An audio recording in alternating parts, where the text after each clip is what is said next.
వాళ్ళ నాన్న పేరు ఆల్రెడీ పాడు చేస్తున్నాడు. ఆయన యాక్టింగ్ టాలెంట్లో సగం కూడా లేదు. ఇప్పుడు ఆయనకి ఇష్టం లేని డైరెక్టర్తో మూవీ స్టార్ట్ చేస్తున్నాడు. ఇది కూడా పోయినట్టే. శివ మూవీ సైన్ చేసినప్పుడు ఇండస్ట్రీలో చాలామంది నాగార్జున గురించి అన్న మాటలు ఇవి. కట్ చేస్తే Shiva became one of the greatest films ever made, not just in TFI but entire Indian cinema. And Nagarjuna introduce చేసిన 30+ డైరెక్టర్స్లో ఆర్జీవి ఒకడయ్యాడు.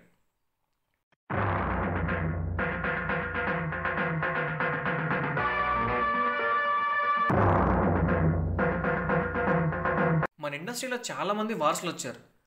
నాగార్జున గారి లాగానే కెరీర్ బిగినింగ్లో హిట్స్ పడకపోయినా స్లోగా యావరేజ్ అండ్ హిట్ మూవీస్తో సెటిల్ అయిపోయారు. కానీ నాగార్జున గారి లాగా స్టేట్ని కాదు ఎంటైర్ కంట్రీని షేక్ చేసే మూవీ అయితే ఎవరికీ పడలేదు. అండ్ మేబీ ఇక మీదట పడకపోవచ్చు కూడా. So was Nagarjuna lucky? Let's discuss in detail. మీరు నాగార్జున గారి కెరీర్ని గమనిస్తే ఏఎన్ఆర్ గారి వారసుడు అవడంతో కెరీర్ బిగినింగ్లోనే పెద్ద పెద్ద డైరెక్టర్స్తో మూవీస్ చేసే అవకాశం వచ్చింది. లైక్ మధుసూదన్ రావు, రాఘవేందర్ రావు, బి గోపాల్, విబి రాజేంద్ర ప్రసాద్, క్రాంతి కుమార్ ఇలా. But at the same time వేరే లాంగ్వేజ్ నుంచి వచ్చిన డైరెక్టర్స్తో కూడా స్టార్ట్ చేయడం వర్క్ చేశారు ప్యారలల్గా. ఆ రోజుల్లో పాన్ ఇండియా అనే వర్డ్ లేదు, కానీ చాలామంది పరభాష డైరెక్టర్స్కి తెలుగులో డెబ్యూ ఫిల్మ్స్ ఇచ్చి వేరే లాంగ్వేజ్ వాళ్ళకి తెలుగులో గేట్స్ ఓపెన్ చేసింది నాగార్జున గారే. రాజేంద్ర బాబు సింగ్, ప్రియదర్శన్, మణిరత్నం, ప్రతాప్ కే పోతన్, వి రవిచంద్రన్, మహేష్ భట్ వీళ్ళందరూ కూడా కన్నడ, తమిళ్, మలయాళం, హిందీలో ఫేమస్ డైరెక్టర్స్. అండ్ వీళ్ళందరికీ కూడా తెలుగులో ఫస్ట్ మూవీ ఇచ్చింది నాగార్జున గారే. తన 5th ఫిల్మ్ సంకీర్తన మూవీతో గీతాకృష్ణకి ఫస్ట్ ఛాన్స్ ఇవ్వడంతో మొదలుపెట్టి రీసెంట్గా వచ్చిన నాసావి రంగాలో విజయ్ వెన్నికి ఛాన్స్ ఇవ్వడంతో తన కెరియర్లో 33+ డెబ్యూ డైరెక్టర్స్తో వర్క్ చేశారు నాగార్జున గారు. మరి దీన్ని లక్కీ అంటామా? Definitely not. It is because he likes experimenting. He likes bringing something new to the table. ఆయన పైకి ఎప్పుడు చెప్పుండకపోయొచ్చు, కానీ హీ లవ్స్ సినిమా. అది నిజం. నాగార్జున గారు అనగానే జనరల్గా అందరూ romantic hero and romantic roles గురించే చెప్తారు. But among top actors in TFI Nagarjuna garu చేసినంత వెరైటీ ఎవరు చేసుండ్రేమో. Action, drama, romance, comedy, horror, crime thriller, devotional, period action, fantasy, you name it, ఆయన ఖచ్చితంగా చేసే ఉంటారు ఆ జానరా మూవీ. అలానే ఇవన్నీ ఒకే స్టైల్లో ఉంటాయంటే నో. ఎన్ని క్లాస్ మూవీస్ చేశారో అన్నే మాస్ మూవీస్ చేశారు ఆయన. ఇన్ఫ్యాక్ట్ అవి వర్కౌట్ అయ్యాయో లేదో పక్కన పెట్టేస్తే వన్స్ మూవీ కమిట్ అయ్యాక వాటి కోసం లుక్స్ మారుస్తారు. Take the example of super, Bhai and Shirdi soil అయితే అసలు టోటల్గా గెటప్పే మార్చేశారు ఆయన. అంటే బేసిక్లీ ఏంటి అంటే he believes the director and director చెప్పింది మాత్రమే చేస్తారు. నిన్నే పెళ్ళాడతా లాంటి ప్రాపర్ రొమాంటిక్ ఫిల్మ్ చేసిన వెంటనే అన్నమయ్య లాంటి క్లాసిక్ చేశారు. అండ్ ఆయన మూవీస్లో most under rated and one of my favourite film is సంతోషం. అందులో ఆ క్యారెక్టర్లో జీవించేశారు నాగార్జున గారు. అండ్ అందుకే ఆయనకి నంది అవార్డు కూడా వచ్చింది ఆ మూవీకి. యట్ దాని నెక్స్ట్ ఫిల్మ్ మన్మధుడులో అసలు ఆడవాళ్ళంటే కంపరం అనే క్యారెక్టర్ని అంతే అద్భుతంగా చేశారు. ఇవి బ్యాక్ టు బ్యాక్ ఫిలిమ్స్ అంటే ఎంతోమంది నమ్మరు కూడా. అండ్ అలానే రొమాంటిక్ హీరో అనిపించుకుంటేనే కొన్ని మూవీస్లో అసలు హీరోయిన్ లేకుండా చేశారు. లైక్ గగనం, ఊపిరిలో అయితే అసలు నడవరు కూడా.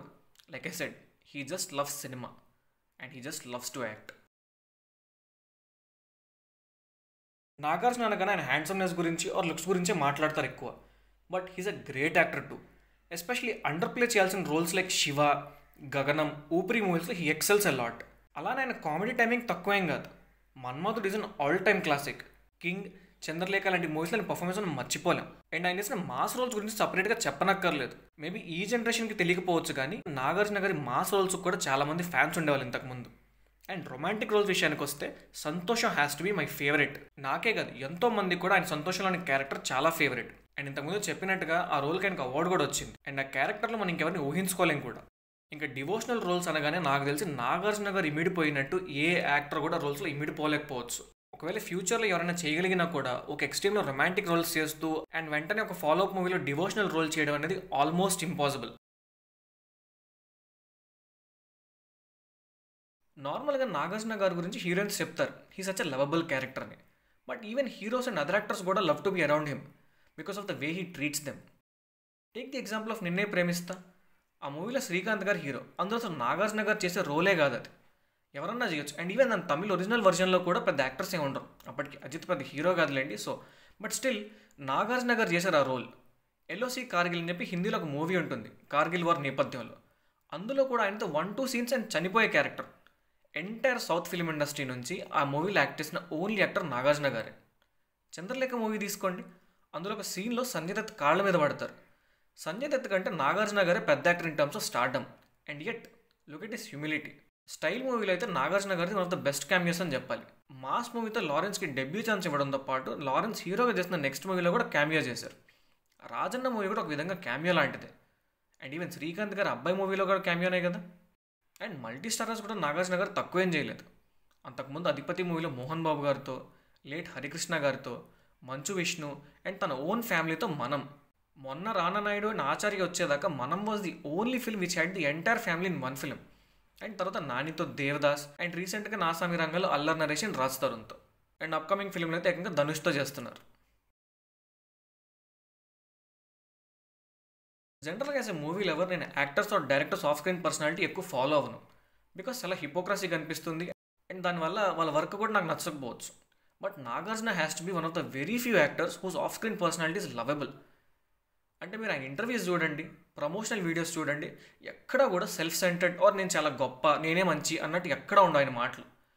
Right from his first marriage to his love life, ఆయన కిడ్స్ కెరియర్, వాళ్ళ ఫ్లాప్స్ గురించి కూడా మాట్లాడతారు ఆయన. ఏది కూడా ఎక్కడైనా ఫేక్ చేసినట్టు ఉండదు. He speaks his heart out. చాలా వరకు ఎవరైనా యాక్టర్ డైరెక్టర్ గురించి మనం వింటూనే ఉంటాం. ఆయన చుట్టూ ఒక భజన్ గ్యాంగ్ చేరారు, ఏం చెప్పినా భజన్ చేసి ఆయన ఆకాశానికి ఎత్తేస్తున్నారు, అందుకే ఇలాంటి డెసిషన్స్ తీసుకుంటున్నారు అని. నాగార్జున గారి విషయంలో ఎప్పుడైనా అట్లా మాటలు విన్నారా? ఆర్ ఇండస్ట్రీలో తనకి ఉన్న ఇన్ఫ్లుయెన్స్తో ఫలానా వ్యక్తి మీద ప్రెషర్ పెట్టని ఎప్పుడైనా విన్నారా? ఎప్పటికీ వినం కూడా. దీనికి ఎగ్జాంపుల్ కూడా చెప్తాను. తెలుగు బిగ్ బాస్ చూసే ఉంటారు మీరు ఒక్కసారి వెళ్ళి వేరే లాంగ్వేజ్ బిగ్ బాస్ చూసి రండి. నేను వచ్చి తెలుగు వర్షన్ చూడండి, నేను చెప్పేది అర్థమవుతుంది మీకు. No offence to other actors, but మిగతా లాంగ్వేజెస్లో ఆ స్టార్కి ఉన్న స్టార్డమ్ ఆర్ వాళ్ళకున్న నేమ్ అనేది బాగా రిఫ్లెక్ట్ అవుతుంది on contestants or on their anchoring style. But తెలుగులో ఈవెన్ ఒక కామన్ మ్యాన్ కూడా నాగార్జున గారితో ఒక ఈక్వల్ ఫుటింగ్లో మాట్లాడగలుగుతారు. అది హ్యూమిలిటీ కాదు, the ability to treat another human equally. అది అందరికీ ఉండదు, మీలో నాలో చాలామంది ఉండకపోవచ్చు కూడా. బట్ నాగార్జున గారిలో అది చాలా క్లియర్గా ఉంటుంది. అండ్ దానివల్లే ఒకప్పుడు బిగ్ బాస్ అంత చెత్త షో ఉండదన్న నాగార్జున గారే ఇవాళ అదే షో ద్వారా మన ఇంట్లో ఒక మెంబర్ లాగా అయిపోయారు. ఇలా చెప్పుకుంటూ పోతే నేను ఇప్పుడు ఆయనకి భజన చేసినట్టు ఉంటుంది, కానీ I will conclude by saying this. Akkineni వారసుడు అన్న, యువ సామ్రాట్ అన్న, మన్మధుడు అన్న అండ్ కింగ్ అన్న, ఇలా ఏం టైటిల్తో పిలిచినా కూడా అది ఆయన కోసం పెట్టినట్టు యాప్ట్ అవుతుంది. అండ్ దానికి రీజన్ ఇప్పుడు దాకా మనం మాట్లాడుకున్నవే. ఇలా ఆయన రాబోయే మరెన్నో సంవత్సరాల పాటు కొత్త టాలెంట్ ఎంకరేజ్ చేస్తూ forever handsome and forever లవింగ్గా ఉండాలని కోరుకుంటూ, here's wishing our very favourite actor and person team Nagarjuna garu a very happy birthday from team cinema pitch.